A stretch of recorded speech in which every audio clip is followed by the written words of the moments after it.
मराठी माणसांच्या चॅनलमध्ये आपले खूप खूप स्वागत. नवीन व्हिडिओ पाहण्यासाठी लाईक करा, सबस्क्राईब करा आणि बेल बटन दाबा. नमस्कार, मराठी मंथन चॅनलमध्ये आपलं स्वागत.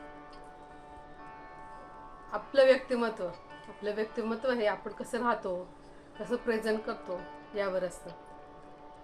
आपण प्रत्येकानेच म्हणजे कुठल्याही वयोगटामध्ये छान नीटनेटकं आणि प्रसन्न राहिलं पाहिजे.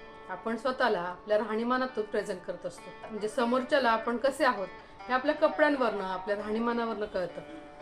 अगदी एखादं एक पुरुष असेल तर त्यांनी छान स्वच्छ कपडे घालावेत, परफ्यूम यूज करावा, इस्त्री केलेले कपडे असावेत, नीटनेटके स्वच्छ छान दिसण्यासारखं राहावं. त्याचप्रमाणे विद्यार्थी असतील, छोटी मुलं असतील, वृद्ध असतील, स्त्रिया असतील, त्यांनीही त्यांच्या वयाला शोभेल असं नीटनेटकं छान स्वच्छ आणि अगदी आपल्याला देखील प्रसन्न वाटल्याचं राहिलं पाहिजे. तुम्ही स्वतः देखील अनुभवत असाल की जेव्हा आपण आवरतो तेव्हा आपण स्वतः छान दिसतो, स्वतःला आपण प्रसन्न फील करतो. आपण नकळत आरशापुढे जेव्हा येतो तेव्हा आपल्यालाच वाटतं हा मी छान वाटतेय, छान दिसतेय. आणि त्याचप्रमाणे एखाद्या पुढे देखील आपण आपल्या स्वतःला प्रेझेंट करत असतो. तुम्हीच बघा ना, बाहेर जेव्हा आपण पडतो त्याचं राहणीमान नीट नसेल, काहीतरी ओव्हर केलं असेल किंवा अगदीच गबाळ राहिला असेल तरी पण आपल्या मनात प्रश्न पडतो ना, अरे कशी राहतेय, कसा राहतोय, कसा आला होता, कसा बसला होता, हा प्रश्न पडतोच ना. मग आपल्यावरनं जग बघा ना, आपण जर दुसऱ्याला ऑब्झर्व करतोय तर बाकीचे आपल्याला ऑब्झर्व करत असतात आणि आपण कसे आहोत हे आपल्या राहणीमानातूनच कळत असतं. पुरुषांनी, विद्यार्थ्यांनी, अगदी छोटं बाळ जरी असेल, तुम्ही बघा ना, लहान बाळाला आपण स्वच्छ केलं, त्याला छान कपडे घातले, त्याला छान आवरलं तर ते मूल देखील किती प्रसन्न दिसतं. बरं, आपण नुसतं आवरतो असं नाही बरं का, तर ते मूल खेळायला लागतं, प्रसन्न होतं, आनंदाने खेळतं, त्याला ते पॉझिटिव्हपणा जाणवतो, त्याची किरकिर रडरड थांबते. आणि एक दुसरी गोष्ट आहे बरं का, गंमत अशी आहे की आपण जर छान राहिलो तर आपलं शुक्र देखील प्रबळ होत असतं.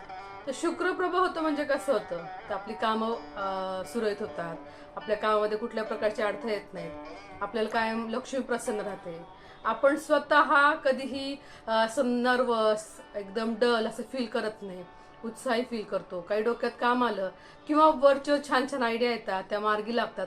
अशा बऱ्याच गोष्टी ह्या शुक्र आपला प्रबळ असल्यामुळे होतं. त्यामुळे प्रत्येकानेच आपल्या आपल्या वयोगटाप्रमाणे छान आणि फ्रेश राहिलंच पाहिजे. ह्याची दुसरी बाजू काय, तर आपण वरचे छान राहतो, छान छान कपडे घेतो, तर आपण पाहतोच. आपण नुसतंच छान राहतो म्हणजे काय, तर आता डेली वेअरसाठी आपण वेगळे कपडे घालतो, कधी कार्यक्रम असेल तर ते वेगळे घालतो, आउटिंगला जात असेल, सुट्टीसाठी, हॉलिडेजसाठी ते वेगळे कपडे घेतो, तिथे छान छान राहतो. हल्ली तर मोबाईलमुळे ते फोटो घेण्यासाठी किंवा छान दिसण्यासाठी असं करतो आपण, नाही असं नाही. आणि तो खरंच एक एन्जॉय असतो, ती एक मजा वेगळीच असते, ते प्रत्येकाने करावंच. आपण जेव्हा असे छान छान वेगवेगळे कपडे घेतो तर तुम्ही हे ऑब्झर्व केलं असेल की आपल्या घरामध्ये जुन्या कपड्यांचाही तेवढाच ढिगाराच वाटतो, बरोबर ना. आपण जाईल तिथे छान छान कपडे घालतो, पण बऱ्याच वेळा नवीन कपडे घेण्याच्या ह्याच्यामध्ये जुन्या कपड्यांचा ढिगारा तेवढाच वाटतो. हे जे जुने झालेले कपडे असतात, जुने म्हणजे कसे, ज्यांचे कलर गेलेले आहेत, विटके झालेत, जीर्ण झालेत, फाटलेत, थोडेसे फिसकल्यासारखे झालेत, असे कपडे जुने म्हणून खरंच ते बाजूला ठेवावेत. ते पुन्हा पुन्हा वापरायला घेऊच नाहीत, ते बाजूला ठेवावेत. त्याचप्रमाणे हे जर असं केलं नाही आपण तर आपला राहू हा हे होतो, प्रबळ होतो. राहू प्रबळ झाल्यामुळे काय होतं की आपल्या कामामध्ये अडथळे येणं, आपल्याला चिडचिड होणं, नवीन काही न सुचणं, न कळत मर्ग वाटणं, अशा गोष्टी नक्कीच जाणवतात. त्यामुळे आपल्याकडे जर असे काही किरकिर झालेले कपडे असतील, जीर्ण असतील, उसवलेले, फाटलेले, कलर विटके झालेले असे कपडे असतील, ते आवर्जून बाजूला काढून ठेवावेत. म्हणजे ते कपडे कपाटात ठेवायचेच नाहीत. कपाटात अतिशय मोजके छान असं छान लावलेलं कपाट असावं आणि जे खराब झालेले कपडे ते बाजूला काढून ठेवावेत. यामुळे आपल्याला आपले कामं सुरळीत होण्यात आणि आपण कायम फ्रेश राहण्यास नक्कीच मदत होते. तुम्ही करून बघा. आणि त्याचबरोबर आता सगळ्यात महत्त्वाचा आणि मोठा प्रश्न असतो की जुन्या कपड्यांचं काय करायचं.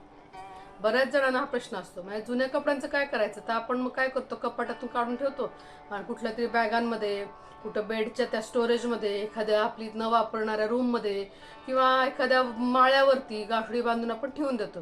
वर्षानुवर्ष ती कपडे अशी साठतच जातात.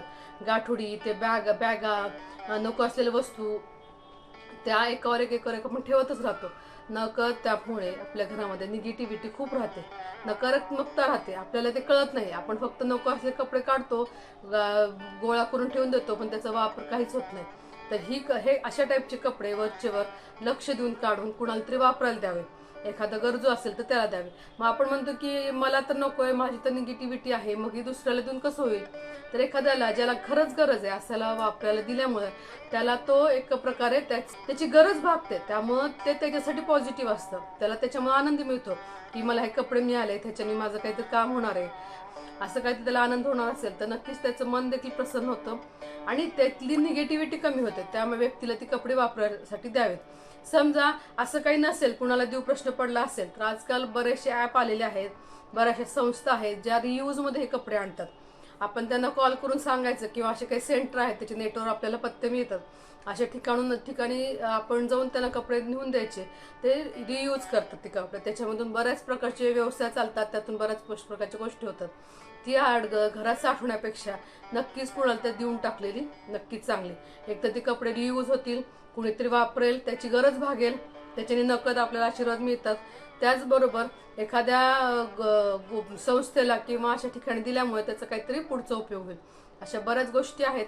त्यामुळे तुम्ही हे नक्की करून बघा. आपल्याकडे जे नको असलेले कपडे आहेत ते दिगंडिग वर्ष साठवण्यापेक्षा ते कुणाला तरी देऊन टाकावेत.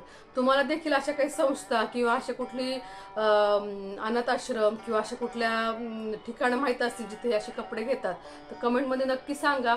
माझ्याबरोबर चित्रांना देखील याचा फायदा नक्कीच होईल. होप की आजचा व्हिडिओ तुम्हाला आवडला असेल आणि युजफुल असेल. अशाच प्रकारे तुम्हाला कुठल्या विषयांवर माहिती ऐकायला आवडेल ते मला नक्की कमेंटद्वारे सांगा. धन्यवाद.